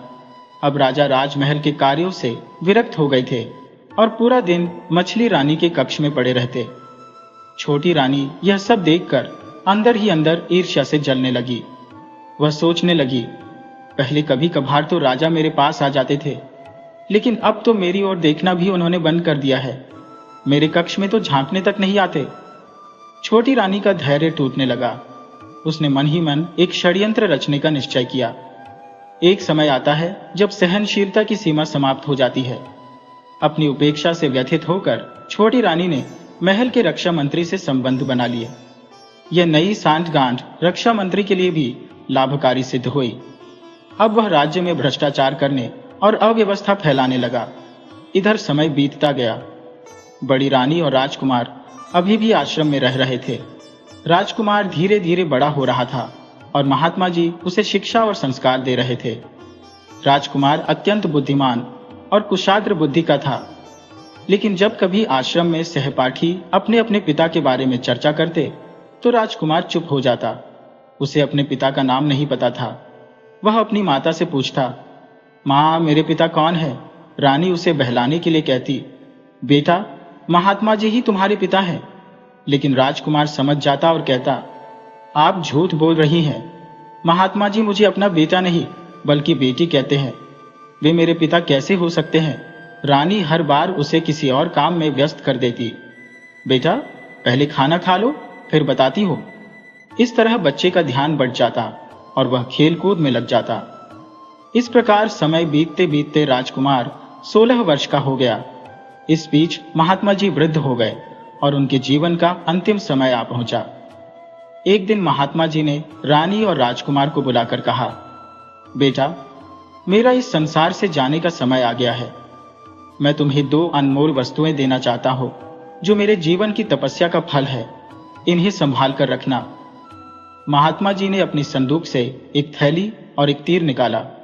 उन्होंने रानी से कहा, बेटी, ये वस्तुएं अब तुम्हारे बेटे की धरोहर है। यह थैली ऐसी है कि इसमें जितना धन मांगोगे उतना ही तुम्हें मिल जाएगा। ये कभी खाली नहीं होगी। और यह तीर ऐसा है कि जिसे भी निशाना बनाकर चलाओगे, चाहे वह कितना ही शक्तिशाली क्यों ना हो, यह उसे भेद कर वापस तुम्हारे पास लौट आएगा।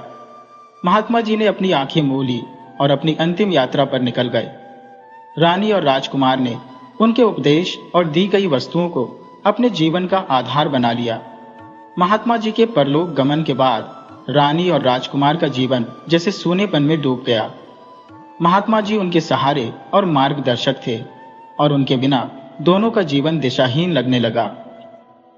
गहरे शोक में डूबे हुए उन्होंने महात्मा जी का अंतिम संस्कार किया। उनके तपोवन से लकड़ियां इकट्ठा की और उनके लिए विधि पूर्वक चिता जलाई।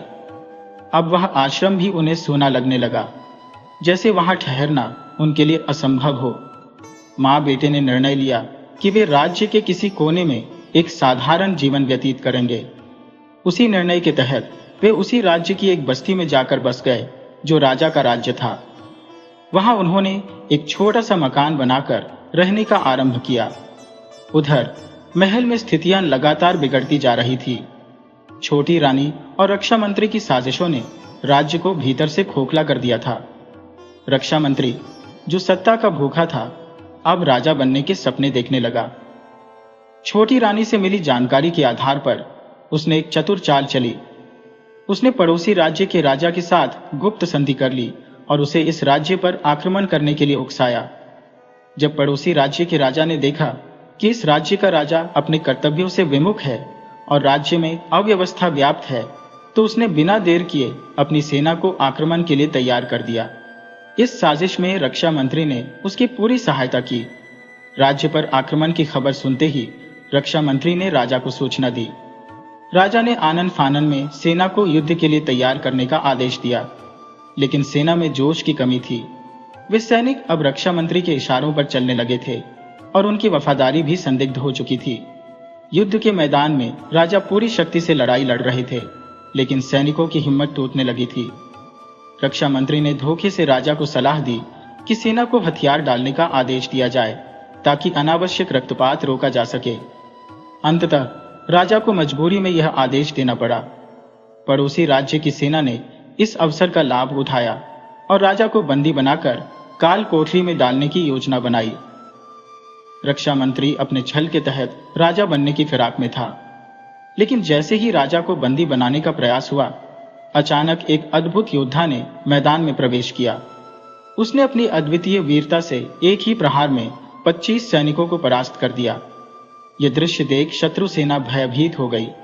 वह योद्धा और कोई नहीं बल्कि राजकुमार था, जो वर्षों तक आश्रम में रहकर शिक्षा और वीरता का अभ्यास कर रहा था। उसने राजा को धैर्य बंधाया और कहा, महाराज, आप चिंतित न हो। जब तक हम इस धरती पर जीवित हैं, शत्रु यहां कदम नहीं रख सकते। फिर उसने अपने धनुष पर तीर चढ़ाया और ऐसा प्रहार किया कि पहले ही वार में 50 सैनिक धराशायी हो गए। अगले प्रहार में यह संख्या बढ़ती चली गई, 100, 150, 300, 500 तक। उसकी अद्भुत वीरता ने शत्रु सेना में अफरा तफरी मचा दी। भयभीत होकर दुश्मन अपनी जान बचाने के लिए पीठ दिखाते हुए भागने लगे, लेकिन इसी बीच राजा को शत्रु ने बंदी बना लिया। राजा स्तब्ध था। वह उस दिव्य योद्धा को देख रहा था जिसने मानो स्वर्ग से अवतरित होकर उसकी रक्षा की थी। राजा ने विस्मय से पूछा, वीर योद्धा, तुम कौन हो और यह चमत्कारी धनुष बाण क्या है? मैं ऐसा अद्भुत अस्त्र पहली बार देख रहा हूं। उसने नम्रता पूर्वक कहा, महाराज, यह मेरे गुरुदेव की देन है। यह एक दिव्य अस्त्र है। इसे मैं जहां चाहूं भेज सकता हूं और यह पुनः मेरे पास लौट आता है। इसी कारण हमने युद्ध में विजय पाई। पड़ोसी राजा को बंदी बना लिया गया। उसने स्वीकार किया कि यह सारा षड्यंत्र रक्षा मंत्री ने रचा था और छोटी रानी भी इसमें शामिल थी। राजा ने दोनों को बंदी बना लिया। छोटी रानी से सच्चाई उगलवाई गई तो उसने स्वीकार किया कि उसने बड़ी रानी को राज्य से निकालने की साजिश रची थी। राजकुमार ने राजा से निवेदन किया, महाराज, मुझे सेना में सेवा करने का अवसर दीजिए। उसकी योग्यता को देखकर राजा ने उसे सेना का सेनापति नियुक्त कर दिया। कुछ समय पश्चात राजा ने कहा, तुम जैसे वीर का जन्म धन्य है। मैं उस माता से मिलना चाहता हूं जिसने तुम्हें जन्म दिया है। जब राजा ने उसकी माता का नाम पूछा तो राजकुमार ने अपनी मां का नाम बताया। राजा सहसा चौंक उठा क्योंकि वह नाम उसकी बड़ी रानी का था। उसने और अधिक जानने की उत्सुकता से पूछा, तुम्हारे पिता का क्या नाम है? राजकुमार ने उत्तर दिया, महाराज, मेरी मां ने आज तक मेरे पिता के बारे में नहीं बताया, न ही यह कि उन्होंने हमें क्यों त्यागा। राजा ने दृढ़ स्वर में कहा, मुझे तुम्हारी माता से अविलंब मिलना है। राजकुमार अपनी मां को लेकर राजा के समक्ष उपस्थित हुआ। राजा ने रानी को देखते ही पहचान लिया। उसकी आंखों में पछतावे के आंसू थे। वह रानी के चरणों में गिर पड़ा और बोला, मैंने तुम्हारा त्याग षड्यंत्र का शिकार होकर किया। मुझे क्षमा कर दो। राजकुमार यह सब देख रहा था। उसकी आंखों में अपने माता पिता के पुनर्मिलन की खुशी और गर्व का भाव स्पष्ट था। लड़के ने दृढ़ता से कहा, महाराज, यदि आपने मेरी मां का परित्याग किया है तो अब आपको उसी आदर और गरिमा के साथ उन्हें महल में वापस लाना होगा। यदि ऐसा नहीं हुआ तो मेरी मां महल में कदापि कदम नहीं रखेंगी। राजा ने विनम्रता से कहा, बेटा, मैं तुम्हारी हर शर्त मानने के लिए तैयार हूं। बताओ, तुम्हारी मां को कैसे सम्मान पूर्वक लाया जाए। तब राजकुमार ने विचारशील स्वर में कहा, महाराज, एक पालकी मंगवाई जाए जिसमें मेरी मां को बैठाया जाएगा। इस पालकी को कहारों द्वारा उठाया जाएगा, लेकिन पालकी का एक कोना आपको अपने कंधे पर रखना होगा। मेरी मां केवल तभी महल में प्रवेश करेंगी जब आप स्वयं उन्हें उसी सम्मान के साथ लेकर आएंगे। राजा ने राजकुमार की यह शर्त स्वीकार कर ली। उन्होंने तुरंत पालकी मंगवाई और अपनी बड़ी रानी को उसमें बैठाया। फिर अपने कंधे पर पालकी का एक कोना संभालते हुए राजा ने पूरे राज्य के सामने रानी को महल में लाकर उनके प्रति अपने किए गए अपराध का प्रायश्चित किया। महल में प्रवेश के बाद राजा ने राजकुमार का विधिवत राज्याभिषेक किया और उसे राजगद्दी सौंपी। दोनों षड्यंत्रकारी रानियों को काल कोठरी में डाल दिया गया। जो पुरोहित और रक्षा मंत्री इस साजिश में सम्मिलित थे, उन्हें मृत्युदंड दिया गया। हालांकि रानियों को भी मृत्युदंड का आदेश दिया गया था, लेकिन राजकुमार ने इसे बदलते हुए कहा, इनके कर्मों के लिए मृत्यु बहुत सरल दंड है। इन्हें घुट घुट कर अपने की का पछतावा करना चाहिए। काल कोठरी ही इनके लिए उचित दंड है। इस प्रकार राजकुमार ने न्याय स्थापित किया। राजा ने अपने पुत्र और बड़ी रानी के साथ शेष जीवन आनंद और संतोष में व्यतीत किया। महल में फिर से उल्लास का वातावरण छा गया और राज्य में समृद्धि लौट आई। प्रिय मित्रों, यदि आपको हमारी यह कथा पसंद आई हो तो कृपया हमारे चैनल को लाइक करें, सब्सक्राइब करें और इसे अपने मित्रों के साथ शेयर करें। राधे राधे।